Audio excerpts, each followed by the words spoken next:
More than 2,000 years ago, someone built a machine so advanced that many historians believed nothing like it would appear again for well over 1,000 years. It could predict eclipses, track the movements of the sun and moon, and perform astonishing astronomical calculations using dozens of precision-cut bronze gears. Yet this was a world without mechanical clocks. There were no telescopes, there were no steam engines, and long before electricity had even been imagined. While much of humanity farmed with simple hand tools and travelled by sail or horseback, someone created a machine so complex it's still being studied today. So who built it? How did they possess such extraordinary knowledge? And why have we only ever found one? Welcome to the Antikythera Mechanism.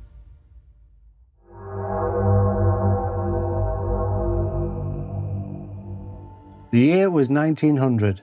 A group of Greek sponge divers were returning home through the Aegean Sea when a violent storm forced them to seek shelter beside the small island of Antikythera, nestled between mainland Greece and Crete. Rather than wait idly for the weather to clear, the crew decided to dive for sponges. As one diver descended into the deep, he expected to find little more than the rocky seabed. Instead, emerging from the darkness were statues. Dozens of them. Nearly 50 metres below the surface lay the remains of a Roman-era merchant ship, resting beneath the sea for almost 2,000 years. Marble sculptures, bronze statues, jewellery, glassware and coins were scattered across the wreck, creating one of the greatest underwater archaeological discoveries ever made.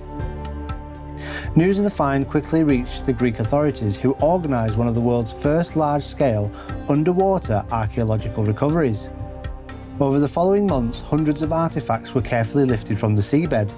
Among them were several heavily corroded bronze fragments. At first glance, they appeared to be nothing more than broken pieces of metal, damaged by centuries beneath the sea. Nobody realised these unassuming fragments would soon rewrite our understanding of ancient engineering. The recovered artefacts were transported to the National Archaeological Museum, where experts began the long process of cleaning, cataloguing and studying each item from the wreck.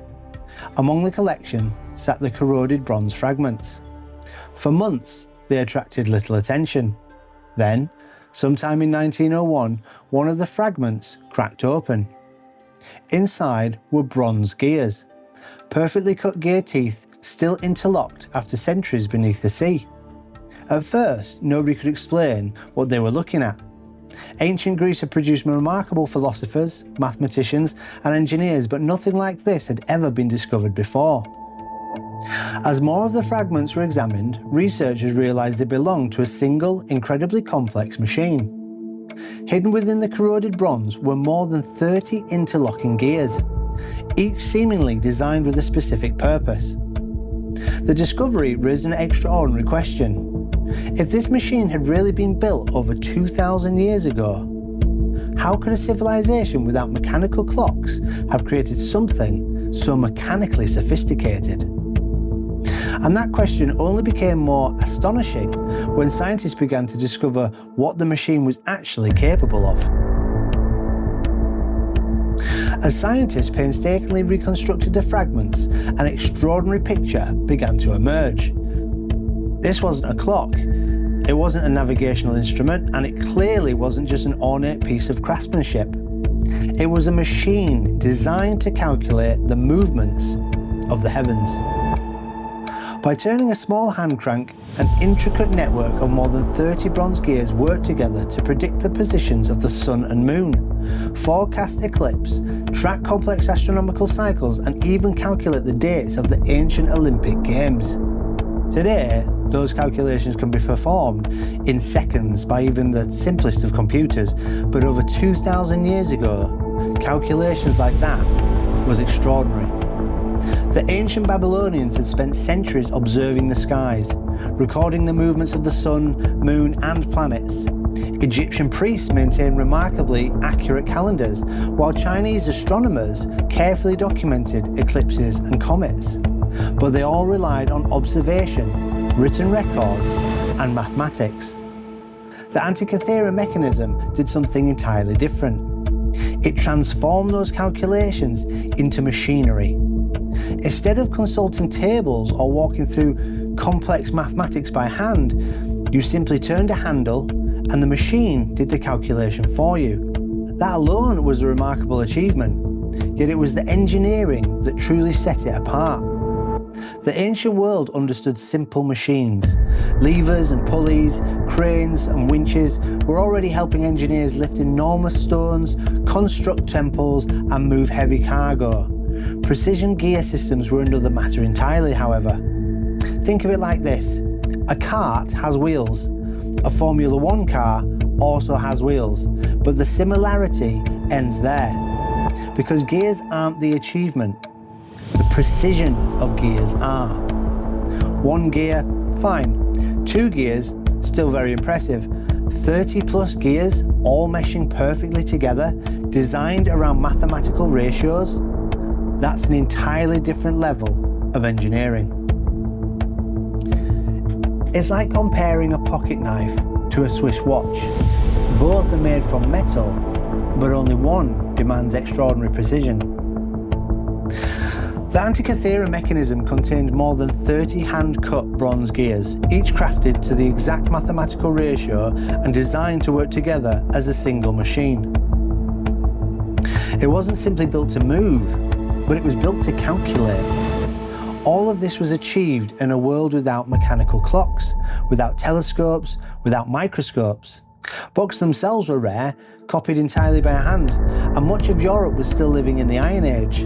The Antikythera Mechanism wasn't just ahead of its time. It revealed that somewhere in the ancient world, knowledge and craftsmanship had reached a level few believed possible. Of course, one obvious question remained. How could anyone be certain this remarkable machine was over 2,000 years old? Well, unlike wood or cloth, bronze cannot be carbon dated. Instead, archaeologists had to build the puzzle piece by piece. The answer came from the ship itself. Coins recovered from the wreck, along with pottery, glassware and other artifacts, placed the vessel's final voyage somewhere between 70 and 60 BCE, but the mechanism appeared to be older. The style of its inscriptions, the lettering engraved onto its surface, and the astronomical calculations built into its design all pointed to an earlier date. Today, most researchers believe the Antikythera Mechanism was constructed sometime between 200 and 100 BCE, with around 178 BCE often given as one of the most likely dates. That means by the time the ship sank, the machine may already have been decades old. Perhaps it had changed hands several times. Perhaps it was being transported to a wealthy collector, or perhaps it was simply another valuable item among the ship's cargo. Nobody knows. What archaeologists do know is this.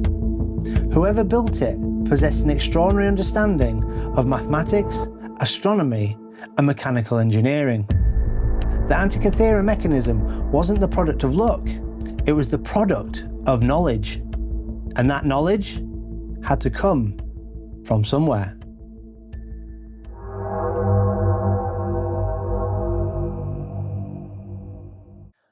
At this point, you're probably thinking, all right, Steve, remarkable technology, but who actually built it? Well, to answer that, we need to travel back to ancient Greece. By the 2nd century BCE, ancient Greece had become a centre of mathematics, astronomy and engineering, producing some of the greatest scientific minds the world had ever seen. One name is mentioned more than any other, and that's Archimedes. Although he died several decades before the Antikythera Mechanism is believed to have been built, ancient writers described him constructing remarkable mechanical devices, including a planetarium capable of modelling the movement of the sun, moon and known planets. But like the mechanism, none of those machines survive today. Another name frequently linked to the mechanism is Hipparchus, one of history's greatest astronomers. His work on lunar motion closely matches calculations found within the mechanism itself, leading some researchers to believe his discoveries may have influenced its design. Now, whether it was built by a single brilliant inventor or an entire workshop, one thing appears increasingly certain. The Antikythera Mechanism was not the work of an isolated genius. It was the product of a civilization whose understanding of mathematics and astronomy had reached extraordinary heights. And for a brief moment in history, that knowledge became machinery. Today, the Antikythera Mechanism remains the only device of its kind ever discovered. At first, that seems almost impossible. If ancient engineers possessed the knowledge to build something this sophisticated, surely there should be more, right? The answer may be far simpler than it first appears. The mechanism was made from bronze, one of the ancient world's most valuable materials. So when objects wore out or were damaged, they were rarely thrown away. More often than not, they were melted down and transformed into something new. If other mechanisms once existed, they may simply have been recycled centuries ago. However, there are other possibilities. Perhaps machines like this were never intended for ordinary people. Just as we don't build particle accelerators or space telescopes for every town and city today, the Antikythera Mechanism may have been a highly specialised scientific instrument created for only the wealthiest, scholars, rulers, or institutions. And there's one final reality archaeologists must always consider. History is incomplete. Every city lost beneath the sea, every library destroyed by fire, and every shipwreck still waiting to be discovered represents knowledge we may never recover. The Antikythera Mechanism may be unique, or it may simply be the only survivor of a forgotten chapter in human history. Either way, its discovery reminds us of something remarkably simple. History preserves only a fraction of the stories it once contained. For almost 2,000 years, the Antikythera Mechanism lay hidden beneath the Mediterranean Sea. Not waiting to rewrite history, simply waiting to be found. It reminds us that history isn't a perfect record of the past. It's a collection of fragments.